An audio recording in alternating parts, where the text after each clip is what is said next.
Hey guys, it's Doglightning and I'm giving you my Zyra Moonstone support guide and showing you how I hit an 85% win rate running this build. Now before we get into this build, I just want to state that I am not saying this build is better than the full DPS version with Leandries and those kind of things. I'm just showing you guys an alternative build that you can run if you want and something that I've been running and having success. The pros of this build is that you're going to be a lot tankier and harder to kill because Zyra's biggest weakness, especially in high elo for me, is if you go the DPS build, you get one shot by assassins and it doesn't matter if you have damage. So this will keep you alive. It'll keep you giving you utility while still doing some damage and helping your team. But I am not again stating that this is the best build for her. This is just my build. I hope you enjoy. Give it a like button below. It really helps. And let's get into it. Alright, so for runes, I have two pages. I have a defensive page and I have an offensive page. This one starting off is my defensive page, and the first one I'm showing because I think it is very strong and good into every single lane no matter what. So I run Guardian because this is a build where you're trying to be tanky and stay survivability. All the items we're going to be building later, like Rylai's, Demonic Embrace, and Moonstone, all have HP, and we're trying to get really tanky without actually being a tank build. And that's why we want to go into the Resolve tree. We have Guardian to block poke and keep ourselves sustained. This build, we're going to be healing our team with Moonstone, but we don't have a way to heal ourselves. So the Guardian's going to be really good for blocking poke on herself to keep herself healthy. Font of Life, because there's not much better in this tree, but if you're in a winning lane, you can go Demolish to help yourself take some plates early. Conditioning to help yourself scale into later. And then for the final row, it's either Unflinching or Overgrowth, depending if they have CC or not. I have tested Revitalize, but the healing output didn't seem that great. And again, this build has a lot of utility of healing your teammates, but you don't have ways to keep yourself alive, so I prefer going greedy and going for runes for myself.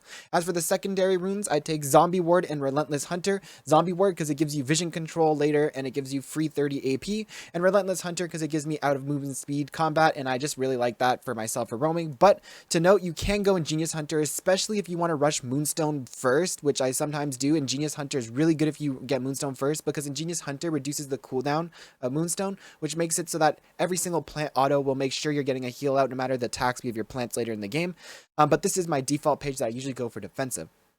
For my offensive page, it's basically the same thing but reverse. So this would be run into lanes, either games where the enemy team has no assassins. If they have assassins in the game, I'm going to want to go Guardian, or if they have a tank support, I go Guardian. But if they have no assassins and you're versus like an enchanter lane where you can get kills, I go Electrocute for the burst. We're going Taste the Blood for some sustain. Again, the Zombie Ward to help us with the vision control and AP, which by the way, you can go Ghost Pour if you want. And finally, Relentless Hunter, unless you're going Moonstone first, which you can go Ingenious Hunter. For my secondary runes, we're going in the Resolve tree. Again, we want to be really scaling. We're building a crap load of HP, but no resistances. Again, we're going to have Moonstone, Rylai's, Demonic Embrace, which you'll see later in the item section. That's 3 items that give you a lot of HP but no resistances. So that makes Conditioning a really strong rune with this build. And again, depending if they have CC or not, we'll be going for the Tenacity rune or the Overgrowth rune. Before we get into the items, I just want to say the build, the ability order. We're going to be going for Q level 1 into WE, but we're going to be maxing our E first and our W second. And the reason we're going to be maxing W second is we want to get our plants on as low of a cooldown so we can keep spawning them and making them hit targets and heal our teammates with the Rylai's and the Moonstone. So yeah, E max into W max into Q max, and let's get into the items now.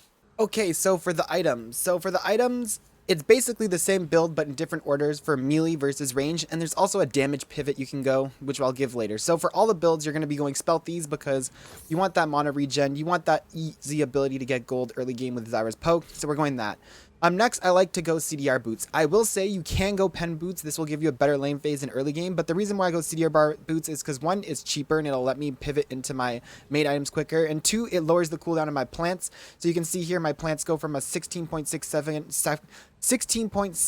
second cooldown, and we can get that down to a 14 second cooldown at level 1. And then at the later lengths, same thing. We can get the cooldown down, and this build is all about getting your plants out. That's why I max it first, and healing your teammates. So I like to get the CDR boots to help me get more healing. So now comes the first point in our pivot in the build. So versus melee teams, I like to rush Rylai's. Rylai's is super good versus melee champions because it allows you to really zone and control the game. So let me disable minion spawn here. So what you'll be doing is you'll be spawning a minion with a plant, and every single plant auto is slowing. You can see the slow effects, and it makes it just really easy to kite out melee champions. So against melee dive teams, I like the Rylai's rush. Another thing about it is it also makes your ulti a 30% slow, which you can see they all get slowed. It makes it easier to land your ultis. So yeah, versus melee teams, I like to get Rylai's, and then after Rylai's, we're getting our Moonstone. The Moonstone, again, the whole point of this is that every single time my plant auto attacks an enemy, it will heal my ally, and it'll also proc the Rylai's slow. So if I do something like this, boom, just healed my ally. boom, just heal my ally, boom, just heal my ally.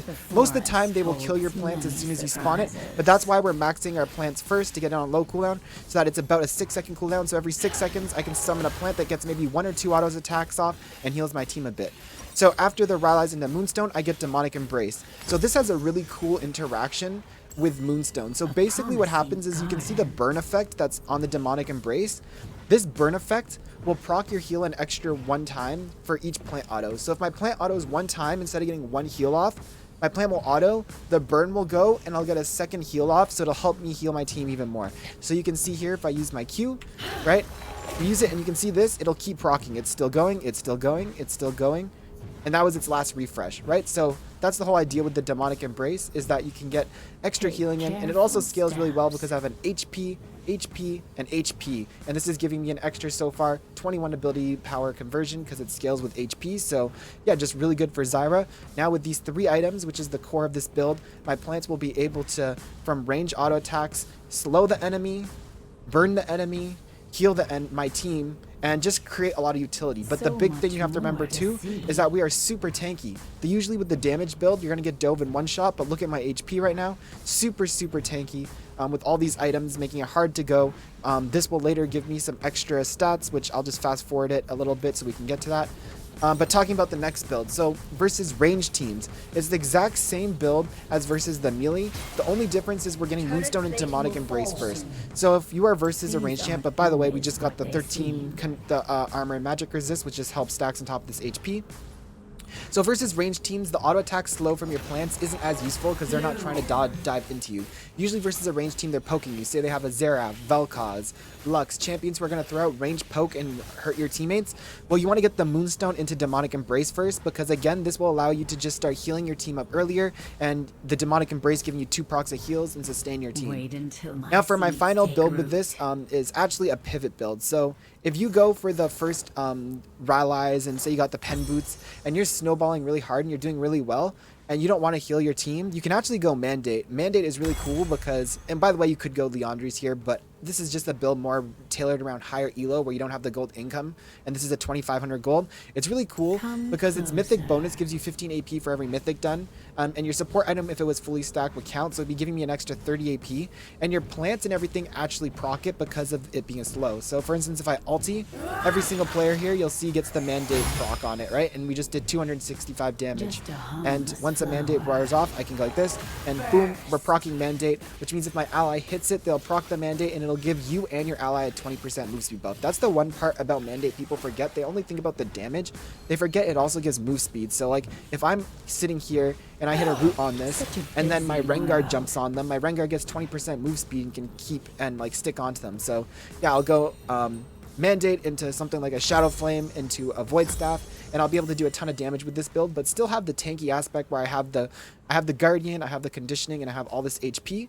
So yeah, that's about it with my builds. To recap, we have the versus melee teams, Rallies rush into Moonstone Demonic, versus ranged teams where we're trying to heal poke, we're going for the Moonstone rush into Demonic Rallies, and for our damage pivot, we're going into the Rallies Mandate into Shadow Flame Void Staff. Make sure you guys like the video, by the way, again, it helps out. And finally, I'll give you a couple tips. So a really big thing that when I've done some coaching of some Zyra players in low elo, and they only ever use their plants when they're going to fight. So they go into a fight and they use their plants, right? But one thing you have to remember is, first of all, we're maxing our plants first to get it on a low cooldown. You want to be using your plants way more often than that. You don't ever want to face check bushes. So you want to go up, and instead of face checking this bush, we can Q plant and get vision, right? We walk up, we don't face check bushes again. We can go over here, we can Q and put a plant over the wall, face check, right? We want to be using our plants on a low cooldown, right? We don't face check, we can go here, put our plants in, right? And the whole idea with this build is that your plants are on such a low cooldown and cause such utility that even if you went like this and you ended up being an enemy there, because of this proccing Rallies on the enemy, they're not going to catch you out. You're going to be able to walk away. So huge tip when you're playing Zyra, even if you're not going this build, but especially with this build, is do not be afraid to use your plant, right? This plant is on a 7.8 second cooldown. My Q is on a 5.5. So almost every time my Q is up, I'll have a plant up. I try to usually keep one plant in store and then use my other one, right? So I go like this, and I'd come up and use my ward here. And I wouldn't use my next plant as soon as it comes up. I'd wait a few seconds, okay, and I'm getting my new charge, and go like this, right? And there's no one in this bush, so we can come over here, wait a second, wait for my Q to come up, and we can go here, and we can put our plant like that, and then we can come up, hit this vision, place a ward down, and go back to our team. So yeah, the biggest tip about this build is we are trying to always max range Q. We don't ever want to get in range of the enemy. If my ally is low HP right here, we're just going to summon one plant like this. If it only gets one auto attack off and dies, it's okay because I just healed my ally because of the Moonstone. So yeah, that's my big tip. Make sure you're using your Q plants on cooldown at max range to hit the enemies to get maximum healing on your teammates. Hope y'all enjoyed the video. Again, like, comment, subscribe to help the channel out, and check my stream link in the channel below. And yeah, have a good day.